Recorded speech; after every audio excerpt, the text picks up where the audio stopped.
All right, let's try this again. I see one person coming back on. I apologize for the technical difficulties. I got in yesterday and I will work on it and see if I can get this working. Um, so hang with me. I will just keep going. If there's problems in your feed, let me know and we'll go from there. So here I am from Where God Sits, August the 8th, 2020, from St. Louis Campgrounds, St. Louis, Michigan, um, which is right outside Alma, which is, if you know anybody from Michigan, they'll say, you ask them where they're from and they'll hold up their hand. This is Michigan, and here's Alma, right in the middle of it. It's beautiful country, and for those of you that are from Pittsburgh, it's flat, flat, flat, flat, flat. Um, so if you saw the announcement picture that was going live, I took that right outside my uh, door this morning, and there it is. St. Louis Campgrounds. On the right is the Tabernacle, and it's a beautiful grounds. I went out early, walked around the grounds, and to walk around the whole thing, it's about a mile. So I got a walk in, a couple of mile walk. Last night's service went well. I introduced them to a lot of what we've been talking about here on From Where God Sits. Um, yeah, it's freezing on mine as well. But is it coming through at all? Uh, I thought we'd be able to do this. Um, yeah, it keeps freezing. Are you able to watch it at all? Let me know. Let me know. I'm going to keep trying. Mine keeps saying reconnecting to the live video.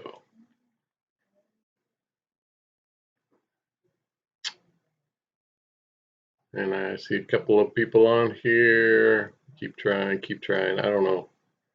I don't know what's going on. It's very frustrating. But if it's coming through, please make comments. Let me know. Let me know. What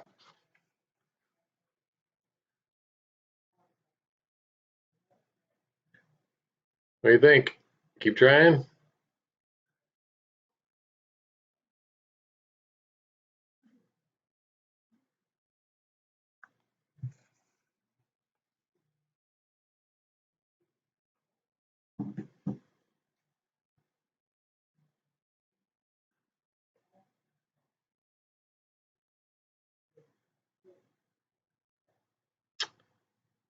Debbie Olenek says, beautiful. You see the picture there? All right. Should I continue on? I see Wendy and Debbie. I don't know if anybody else is on here or not. We'll make sure that it's coming through. Are we okay? Keep going. And maybe Wendy can do her magic and when she posts it on Facebook or on YouTube, I'm sorry. All right, well, here we go. We'll see. We'll see. Um, it was a gorgeous day here today. It was gorgeous on my drive to Toledo. It was gorgeous on my drive from Toledo up to uh, St. Louis here yesterday, and the clouds were just gorgeous once again. And if I if I was really self-centered, I would think that God is just making the skies look so beautiful, because it's not just that there are clouds in the sky; it's these formations. And yesterday it was like um, rows or columns of clouds, and I thought, man, maybe there's an angel behind each one of those. All right, so here we go. Um, in our just for fun moment, thought you might appreciate this. Come on. Oh my. Now I'm having trouble with my mouse. Let me see if I can do this. This is one of those days. One of those days. All right, for fun. For those of you that have never seen a catfish, that's just for fun. For those of you that like cats, that's just for fun. The next one is for fun and just to think a little bit. The challenge to think. You see what it is a truck, a guy who has a truck, and a guy who's hanging out the window, his passenger's hanging out the window, holding on to the board. And I saw this one and I just kept thinking, time lag is large. Okay, we'll keep going. So there's a truck, and it was a reminder that God has given us a lot of resources that we just don't access. So we try to figure it out ourselves. We think we're coming up with a great solution, and then we hit a bump and the board goes flying, or the wind catches it, the board goes flying, and it goes through somebody else's windshield, it hurts somebody, we get sued for a piece of wood because we didn't want to put it into the back of our new truck. God has given us resources that we're not supposed to protect, we're supposed to use. So that is not walking in step with the Spirit. So it's a challenge to use the resources that God gives to us. All right. And then another one.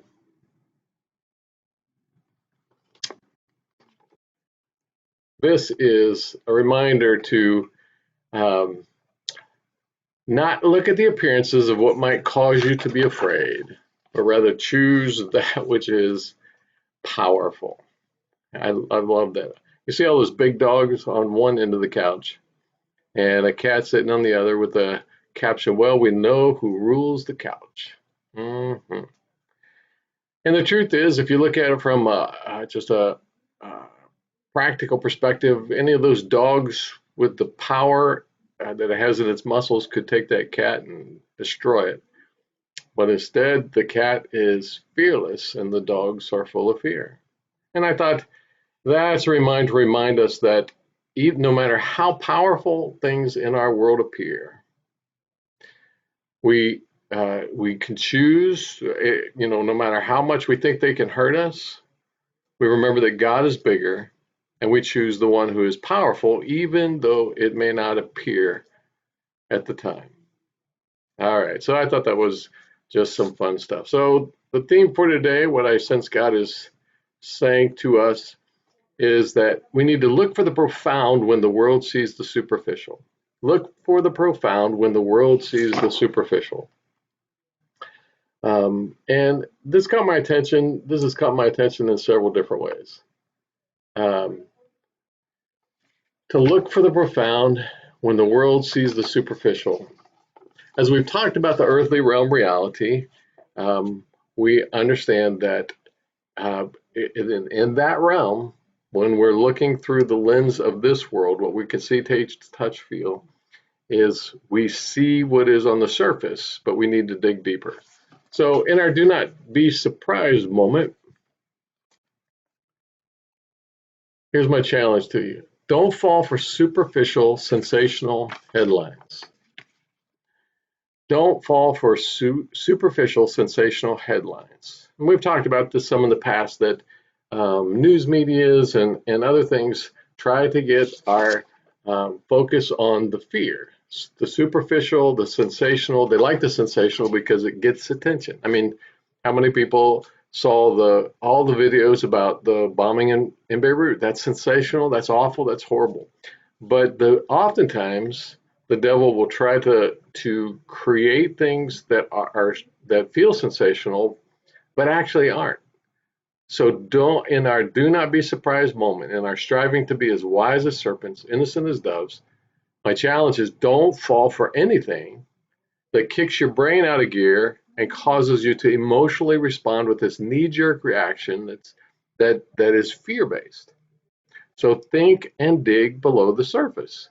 Think and dig below the surface. Don't carry the board outside your car when you got it, outside your truck when you got a big truck there. Look below the surface. So here's the headline that I wanted to highlight with this understanding.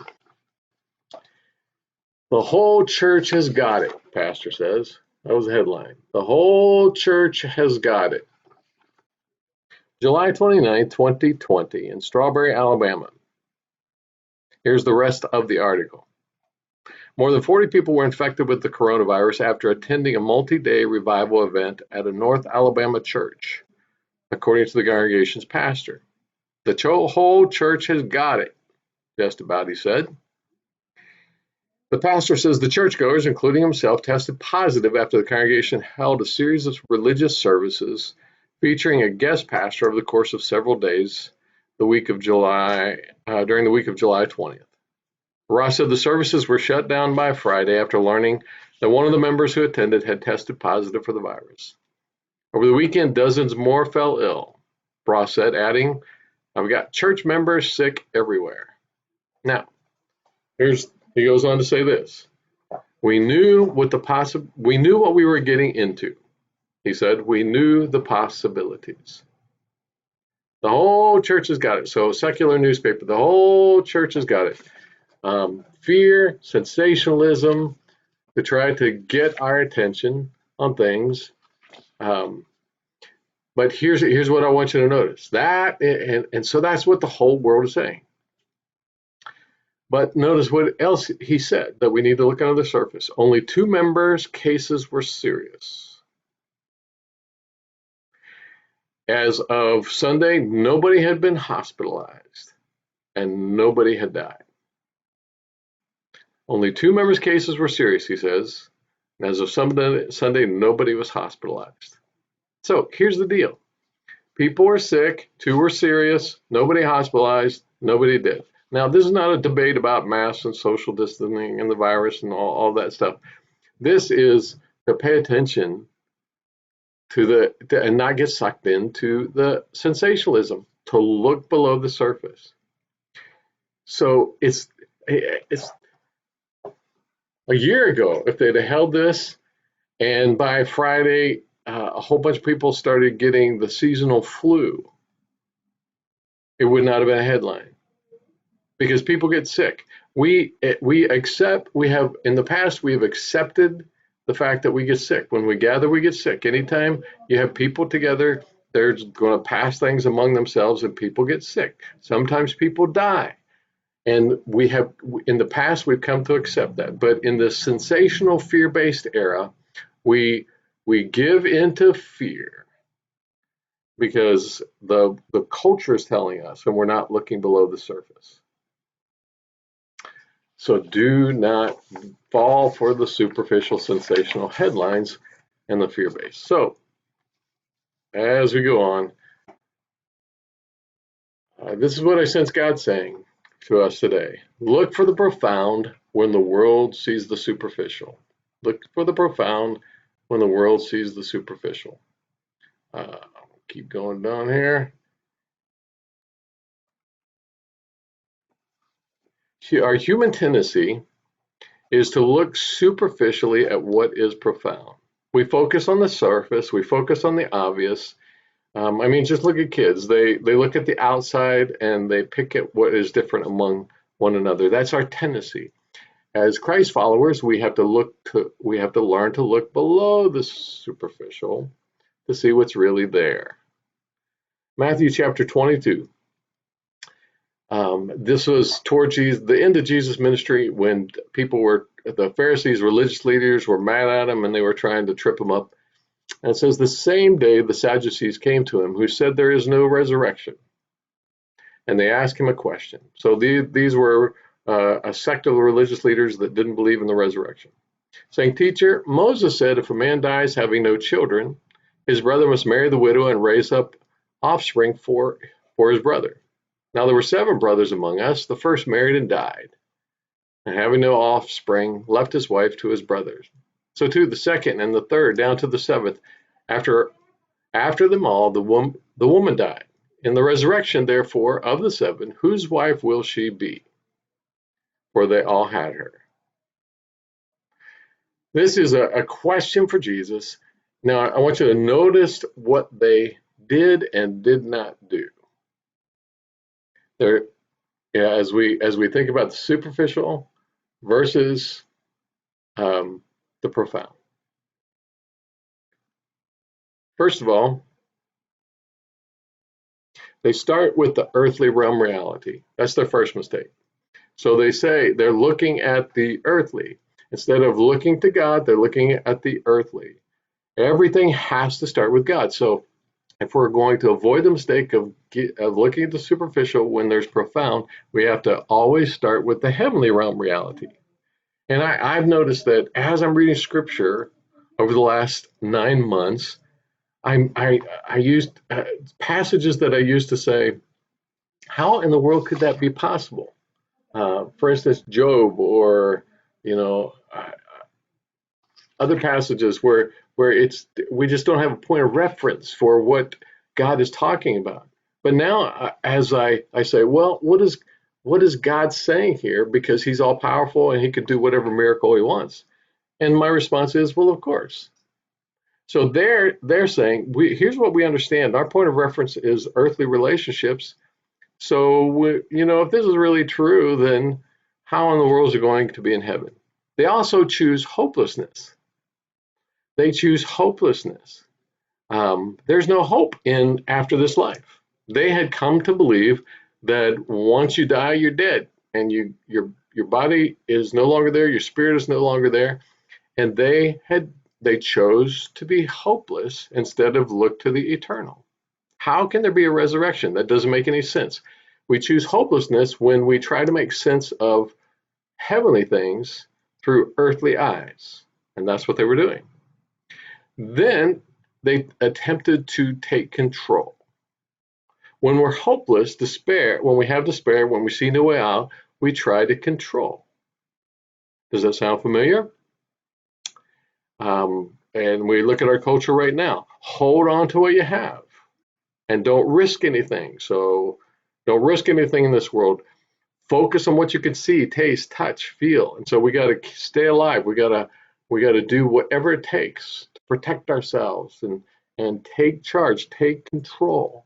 We got to prevent ourselves from getting sick and dying, even at the risk, at the cost of emotional, mental, relational, spiritual health. They were looking at the earthly realm instead of the heavenly realm.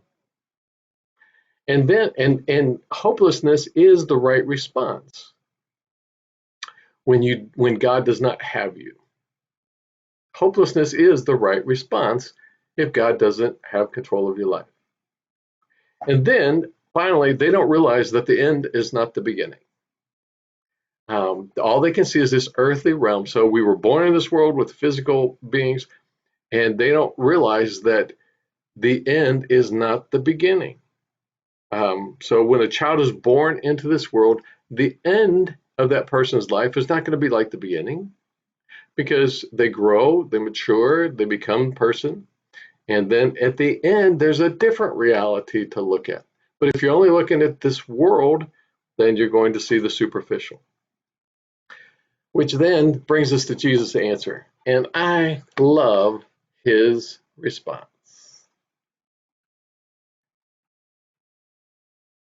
Jesus' answer to them. And this could be the response to so many questions in our world. Jesus answered them, you're wrong. You're wrong. You're just wrong. Because it's kind of like Jesus saying, you're an idiot because you're looking at the earthly realm instead of the heavenly realm. You're wrong. Why? Because you know neither the scriptures nor the power of God. You don't know what the scriptures really say. They were quoting scriptures about responsibilities among family members, and they were scribes, which were the Sadducees were like the lawyers, and so they knew the ins and outs of the law.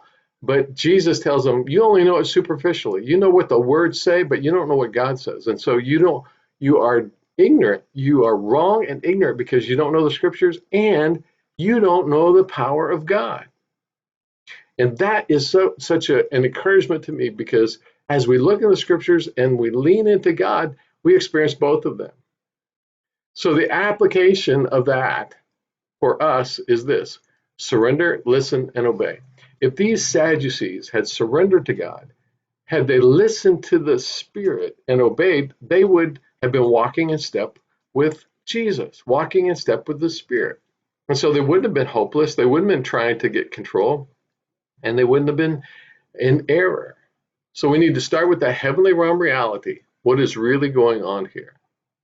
And that was my frustration with that article I read about the church in Alabama, is that headline is splashed everywhere and people use it as an